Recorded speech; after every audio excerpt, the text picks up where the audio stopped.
Torej, kot rečeno, se bo prispevek osredotočil na konkretne primere spletnih razstav v slovenskem prostoru v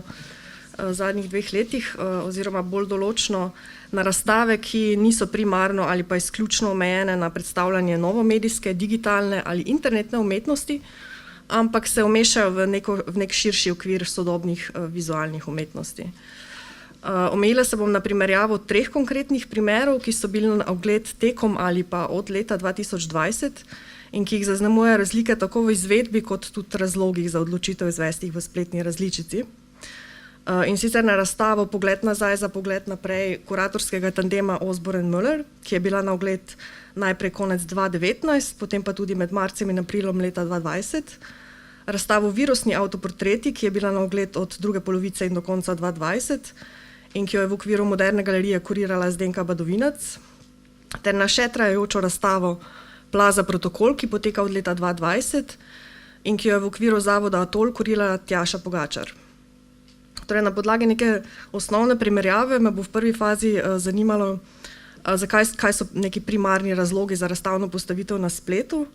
Nadalje pa se bom še nekoliko osredotočila na vprašanje, če konkretne razstave reflektirajo oziroma nekako izkoriščajo specifike prostorskosti in časovnosti imanentne logiki digitalnega oziroma tako imenovanega računalniškega prostora. Preden se osredotočim na primere, se mi zdi smiselno nekako v osnovnih potezah izpostaviti neko osnovno razliko med razstavljanjem internetne in pa novomedijske umetnosti in bolj nedavnim procesom digitalizacije umetnostne dediščine, ki kot taka tudi omogoča seveda potem njeno spletno razstavljanje. V okviru muzejskih študij se proces digitalizacije umetniških del običajno misli kot pomik od objektno orientiranih razstavnih muzejskih ali pač arhivskih modelov proti poudarjanju pomena, to je informacijskega vidika umetniških ali pa arhivskih artefaktov, ki potem pač neizbežno vpliva tudi na njihovo razstavno prezentacijo. Ta pomik se skratka posredno dotika vprašanja, kaj točno je predmet arhiviranja, trajnega shranjevanja in posledično tudi razstavnega posredovanja. Torej, ali je to materialni vidik umetniških del ali njihov informacijski vidik oziroma bolj ustrezno konceptualni vidik umetniških del, kjer so pač izvorne materialne in pa medijske specifike tudi nekoliko v ozadju. Takšna zastavitev vprašanja najbolj očitno nakazuje na določeno vez med procesom dematerializacije in tako poimenovane konceptualizacije umetnosti, od konceptualne umetnosti 60. in 70. let, ki je seveda pomembno vplivala na sodobno umetnost in pa potem tudi sodobno umetniške razstavne pristope, ter skorajda sočasnim razvojem informacijskih tehnologij, ki so tudi izsilile poudarek na informacijskih vidikih kulturnih in umetniških praks. Skratka, na povezavo, ki je v dosedanjih analizah ostala nekoliko v ozadju, na račun fokusa na povezavo med dematerializacijo umetnosti in sočasno neizbežno tehnološko podprto dematerializacijo ekonomskih procesov. Te vidike recimo pri nas teoretsko reflektiral predvsem Janez Strehovec, pa tudi drugi. Najbolj splošno rečeno bi lahko rekli, da digitalizacija umetniške dediščine žrtvuje ali pač zreducira materialnost in objektnost umetniških del na račun podaljševanja in poenostavljanja trajnosti njihove hrambe, četudi se pač neizbežno sooča z hitrim zastarevanjem tehnologij in softvera. Hkrati pa na račun potencialnega širjenja dostopnosti, torej tudi demokratizacije umetniške dediščine. Ideja o digitalizaciji umetnosti kot sredstvo podaljševanja trajnosti hrambe sicer vsekakor ni tista, ki je botrovala k rabi informacijskih tehnologij v okviru zgodnje internetne umetnosti 90. let. To je umetnosti, ki je v veliki meri praviloma izvorno digitalna. Zgodnja internetna umetnost in iz novomedijske umetnosti izhajajoča tradicija spletnih razstav so namreč na eni strani črpale iz težnje zaobiti posredništvo umetniškega sistema v relaciji med umetniškimi deli in gledalci uporabniki, na drugi strani pa iz raziskave iz raznih specifik novih tehnologij in medijev ter njihove integracije v sam ustvarjalni oziroma razstavni proces. Zgodnja internetna umetnost je temu ustrezno pogosto efemerna, procesualna, spremenjajoča se, saj je predmet kritike poleg omenjenega posredništva umetniškega sistema tudi fetišizacija modernistične koncepcije avtorstva kot ekskluzivnega vira pomena umetniškega dela, ravno tako pa je pogost predmet kritike tudi materialna fetišizacija in mumifikacija umetniških del. Drugače rečeno, spletne razstave novoumetniške umetnosti vstaj v določeni meri integrirajo specifike svetovnega spleta, načine, kako vsebine cirkulirajo na spletu, na kakšne načine so predmet potrošnje ter konsekvence teh na razstavljanje. Za nek najbolj očiten primer je recimo interaktivnost novomedijskih del, ki pač gledalca uporabnika postavi na neko pozicijo soavtorja, procesualnost umetniških del, ki jih mogoče podobno kot performativne prakse trajno zajeti zgolj preko dokumentacije. Ravno tako pa tudi demokratizacija ne le dostopnosti, ampak tudi produkcije kulturnih in umetniških del, kar potem nekako sovpade z zagovorom recimo amaterske kulture. Če se osredotočimo na neko osnovno diferenciacijo prostorske organizacije razstav v fizičnem galerijskem prostoru in razstav na spletu, je eden bolj pripravnih teoretskih opor vsekakor zdaj že kanonično delo The Language of New Media Leva Manoviča iz leta 2001, v katerem se je ta osredotočil na projekcijo računalniške ontologije v kulturo. Knjige je med drugim primerjal logiko potovanja po fizičnem in računalniškem prostoru, kjer se razdalje v veliki meri osvobojene fizičnega telesa s pomočjo hiperlinkov premagujejo hitro in s preklapljanjem, skorajda nekakšno teleportacijo iz enega kraja v drugega, največ na način mnemonične tehnike memorizacije, ki temelji na fizičnem premeščanju po prostoru in hkrati pač nek temelj klasičnih galerijskih muzejskih razstavnih postavitev. Po Manoviču sicer tovrstna specifična logika potovanja po prostoru ni rezervirana izključno za novomedijsko umetnost, ampak naj bi tako imenovana računalniška kultura uprostorjala vse oblike reprezentacij in izkušenj, saj producira multimedijski informacijski prostor kot način vizualizacije in uporabe podatkov, ki preko interaktivnosti izpostavljajo nefiksiran red reprezentacije in uporabniku omogočajo, kot že rečeno, neke vrste soavtorstvo. Tovrstno logiko prostorske navigacije je bilo v okviru sodobne umetnosti od 90-ih let mogoče detektirati v številnih multimedijskih, ne nujno tudi novomedijskih arhivskih instalacijah, ki predpostavljajo gledalčevo potovanje med nekakšnimi podatkovnimi postajami, pri čemer ta v veliki meri sam interaktivno odbira med zbranimi podatki in vzpostavlja neko lastno različico umetniškega dela ali pač razstave. Nekaj podobnega je recimo detektirati tudi v primeru tako imenovanega galerijskega filma oziroma filmskih instalacij, ki bi jih bilo mogoče razumeti na podlagi pomika od klasične sekvenčne filmske montaže k nekakšni prostorski montaži ali pa v prostor razpršeni montaži.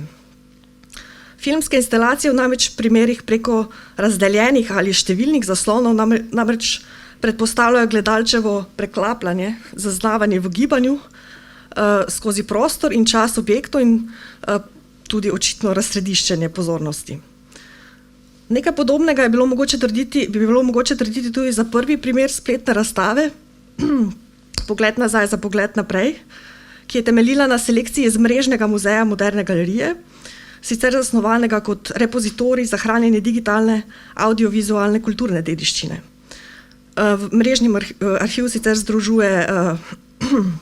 videoarhiv Mesta žensk, galerije Kapelica, arhiva Ksenije Hriber, hkrati pa vsebine Moderne galerije, ki segajo vse od dogodkovnih in časovnih umetniških projektov do nekega spektra diskurzivnih dogodkov, predavanj, okroglih miz, simpozijev. V primeru razstave Pogled nazaj za pogled naprej gre sicer predvsem za selekcijo del iz arhiva Mesta žensk,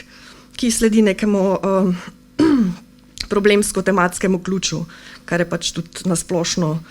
ena najpogostejših sodobnih kuratorskih pristopov. Za razliko od klasične razstavne postavitve, ki dela umešča v fizični galerijski prostor in ki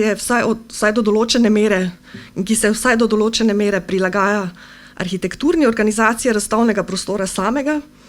so izbrana dela razstave Pogled nazaj za pogled naprej najbolj očitno postavljena pač po prostoru spletne strani. Bolj konkretno, na spletni razstavi so bila dela razporejena po prostoru spletne strani na način, da so tvorila smiselno sopostavljene dvojice, ki so jim ob pomikanju navzdol sledile dodatne dvojice. Kljub določeni postavitvi in posledično predlaganemu zaporedju recepcije je razstava zaradi medijskega konteksta seveda omogočala neko bolj prosto recepcijo, ki pač v manjši meri sledi temu, kar je narekovalo razporejanje del po prostoru. Posamezno delo je bilo sicer v primarnem prostoru spletne strani spletne razstave, predstavljeno z nekim osnovnim tekstualnim opisom in vizualjo. Ob kliku nanje pa se je gledalec prestavil v prostor, ki ga delo zavzema v mrežnem muzeju, kjer je bilo pač tudi na ogled v celoti, hkrati pa pospremljeno z nekim daljšim tekstualnim opisom in pa faktografskimi podatki. Kot že rečeno, se je pri selekciji za spletno razstavo kuratorski kolektiv osredotočil na dela, umetnike in pogovore iz arhiva Mesta žensk, ki zavzemajo kritično pozicijo na pogoje dela in spolno enakost v relaciji do razširitve globalnega kapitalizma, pri čemer se je recimo večina izbranih nanašala na geografski, politični in kulturni prostor bivše Jugoslavije. Selekcija je torej temeljila na sopodstavitvi raznorodnih in očitno ne izključno umetniških del, ki so bolj ali manj neposredno dotikajo skupne teme, na podlagi česar si je razstava kot celota zadala vzpostaviti nove poudarke, nove poglede in neke pač sporednice med konkretnimi primeri. Kljub temu, da gre za razstavo v spletnem prostoru, v tem primeru sam medij ni bil deležen nekega globljega razmisleka, kar je pač do neke mere razumljivo, saj je bil pač v spredju fokus na problematiki, bolj kot na nekih estetskih, poetskih, formalnih vrednostih umetniških del ali pač na mediju spletne razstave same. Tanko iz tega razloga se zdi, da je za analizo razstave tudi manj pomembno, ali je bila pač izvedena v spletni različici ali v galerijskem prostoru, saj je pač neka primarna intenca kontekstualno določena reanimacija arhivskega materiala. Za razliko od tega je spletna razstava Virusni avtoportreti, ki je bila seveda na ogled tudi v obdobju zaprtja muzejev in galerij, izhajala iz refleksije pandemičnih okoliščin, karantene in zapovedanega socialnega distanciranja, ki so neizbežno dodatno izsilili tudi razmisleke o uveljavljenih načinih snovanja umetniškega dela, posredovanja umetnosti javnosti ali celo o samih temeljih posameznih umetniških področji. Tak primer so vsekako recimo uprizoritvene umetnosti, ki pač so v večji meri odvisne od neke fizične prisotnosti publike. Razstava Virusni avtoportret je sicer nastala kot ad hoc zasnovana spletna razstava, katere idejni prvi gibalec je bila Badovinac, ki je k sodelovanju povabila številna kuratorska imena, s katerimi je Moderna galerija v preteklosti že sodelovala. Izbrani kuratorji pa so nato na podlagi skupnega povabila pač naredili še nek svoj izbor umetnikov, ki bi prispevali nova dela, v neki manjši meri pa so bila v razstavo vključena tudi dela, ki so pač starejšega datuma. Končni rezultat večjega števila kuratorjev je bilo tudi seveda tudi relativno veliko število umetnikov in del, ki so jih snovalci razstave, urednica spletne postavitve je bila Ida Hirschenfelder, združili v 8 poglavij. In sicer obrazi, maske, politična krajina,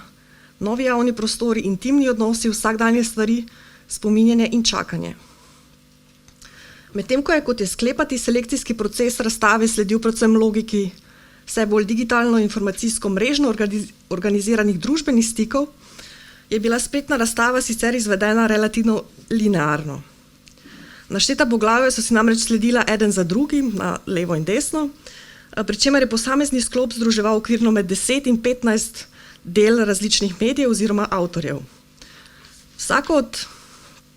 od linearno sledečih del si je, podobno kot v prejšnjem primeru, je ob kliku pač postreglo z nekimi osnovnimi podatki o delu in tako naprej. Vstopna točka spletno razstavo je sicer vsebovala tudi povabilo, ki so ga iz Moderne galerije posredovali kuratorjem in umetnikom, in katero je med drugim izpostavilo predvsem vidik univerzalnosti globalne pandemije.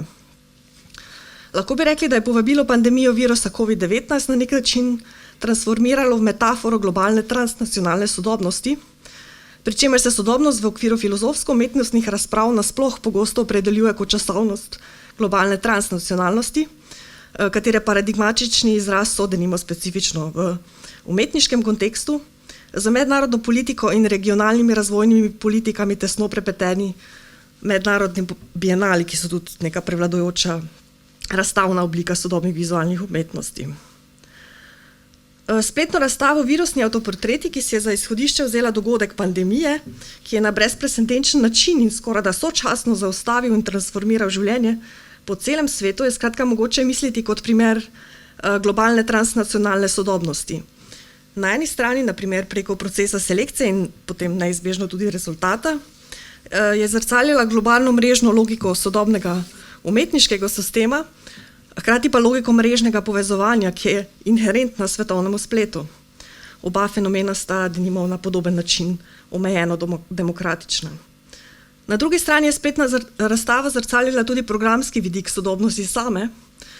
ki ga je mogoče misliti kot odmik od moderne enotne linearne časovnosti in ga zajeti v maksimi